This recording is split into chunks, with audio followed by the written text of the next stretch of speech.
Exercise 9.3 का question number 5 solve करेंगे। The ratio of the corresponding lengths of two similar canonical cans is 3:2। पहले हम let कर लेते हैं। हमें गिवन है कोरस्पोंडिंग लेंथ्स की रेशियो गिवन है, तो लेट कर लेते हैं कि वो L1 और L2 है। लेट L1 और L2 be the corresponding lengths of two similar canonical cans। तो मैं लेट कर लिया है। लेंथ की रेशियो गिवन थी, हमने लेट करने के L1 और L2 जो है वो दोनों सिमिलर कैनोनिकल कैन्स की लेंथ है, और वो हमें उनकी रेशियो क्या गिवन है 3:2। It's mean L1 ratio L2 किसके इक्वल है 3:2 के इक्वल है। इसको हम इस तरह से भी लिख सकते हैं L1 over L2 is equal to 3/2। इसका पार्ट 1 है the larger canonical can have the surface area of 96 metre square, find the surface area of the smaller canonical can. हमारे पास लार्जर जो कैनोनिकल कैन है उसका हमारे पास सरफेस एरिया है 96 metre, जो हमें स्मॉलर कैनोनिकल कैन का एरिया फाइंड करना है। तो लेट कर लेते हैं, late A1 and A2, late कर लेते हैं कि A1 और A2 जो है वो एरिया है किसके area of the larger and smaller canonical can. कि A1 जो है वो लार्जर कैनोनिकल कैन का एरिया और A2 जो है वो स्मॉलर कैनोनिकल कैन का एरिया। तो A1 की वैल्यू हमें गिवन है, हमने A2 की वैल्यू फाइंड करनी है। A1 की वैल्यू हमारे पास 96 मीटर स्क्वायर, हमने A2 की वैल्यू फाइंड करनी है। L1 और L2 हमारे पास गिवन है 3 और 2। A1 की वैल्यू भी गिवन है, हमने A2 की वैल्यू फाइंड करनी है। और हमें पता है कि एरिया का फार्मूला क्या होता है, as we know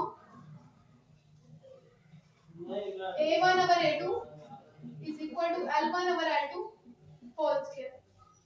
A1 की वैल्यू क्या हमारे पास 96, A2 की वैल्यू हमने फाइंड करनी है।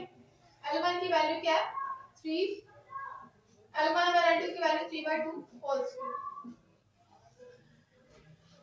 अब 3 का भी स्क्वायर लेंगे और 2 का भी स्क्वायर लेंगे। 96 divided by A2 is equal to, पहले 3 का स्क्वायर लेंगे तो 9 और 2 का स्क्वायर 4। तो हमने A2 की वैल्यू फाइंड करनी है, तो इनको क्रॉस मल्टीप्लाई कर देते हैं। 4 इक्वल के इस साइड पे आके 96 के साथ मल्टीप्लाई हो जाएगा, और A2 इक्वल के उस साइड पे जाके 9 के साथ मल्टीप्लाई होगा। और हमने A2 की वैल्यू फाइंड करनी है, तो 9 इसके साथ मल्टीप्लाई हो रहा है, इक्वल के इस साइड पे आके डिवाइड हो जाएगा।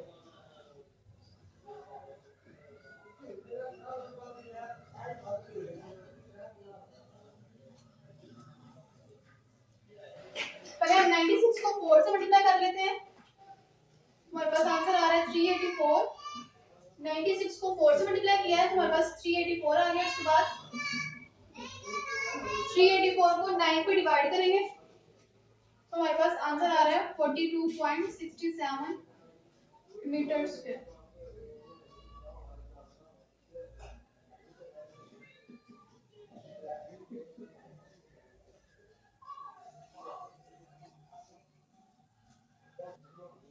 ये इसका पहला पार्ट था। पहले पार्ट में हमने A2 की वैल्यू फाइंड करनी थी, तो A2 की वैल्यू हमारे पास आ गई 42.67 मीटर स्क्वायर।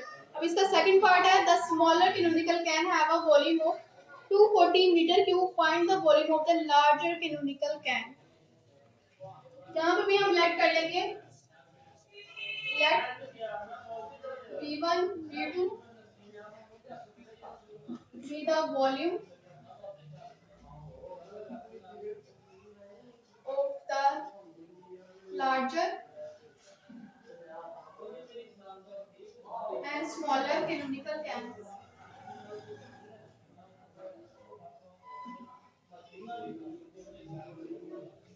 लेट कर लिया कि जो V1 है वो लार्जर कैनोनिकल कैन का वॉल्यूम है और V2 जो है वो स्मॉलर का वॉल्यूम है। अब हमने क्या फाइंड करना है, हमें स्मॉलर की वैल्यू गिवन है, स्मॉलर कैनोनिकल कैन का वॉल्यूम हमें गिवन है, यानी हमें V2 की वैल्यू गिवन है। V1 जो है वो लार्जर का वॉल्यूम है, V2 स्मॉलर का है। हमें स्मॉलर का वॉल्यूम गिवन है, इसका मतलब हमें V2 की वैल्यू क्या गिवन है, 240 मीटर क्यूब। हमने लार्जर का वॉल्यूम फाइंड करना है, यानी हमने V1 फाइंड करना है। और हमने वॉल्यूम का फार्मूला पढ़ा था, वॉल्यूम का फार्मूला क्या था, V1 over V2 is equal to L1 over L2 whole cube. V1 की वैल्यू हमने फाइंड करनी है, V2 की वैल्यू भी हमें गिवन है, L1 की वैल्यू भी हमारे पास है और L2 की वैल्यू भी है। इन सब की वैल्यूज पुट करके हम V1 की वैल्यू फाइंड करनी है। V1 हमने फाइंड करना है तो वैल्यू चीज आएगा, V2 की वैल्यू हमारे पास 240 is equal to L1 over L2 की वैल्यू क्या हमारे पास 3/2 cube. V1 over 240 is equal to whole cube है तो हम 3 का भी क्यूब लेंगे और 2 का भी क्यूब लेंगे। 3 का क्यूब लेंगे तो 27, 2 का क्यूब लेंगे तो 8 आ जाएगा। अब हमने V1 की वैल्यू फाइंड करनी है, तो 240 यहाँ पे डिवाइड हो रहा है, इक्वल टू स्टार्ट पे जाकर मल्टीप्लाई हो जाएगा। 27 डिवाइडेड बाय 8 मल्टीप्लाई 240। अब पहले इन दोनों वैल्यूज को मल्टीप्लाई कर लेंगे और फिर 8 के साथ डिवाइड कर लेंगे। 27 को हम 240 से मल्टीप्लाई कर लेंगे तो हमारे पास आंसर आ रहा है 6480। उसको हम 8 पे डिवाइड कर लेंगे। अब इसको हम 8 पे डिवाइड कर लेंगे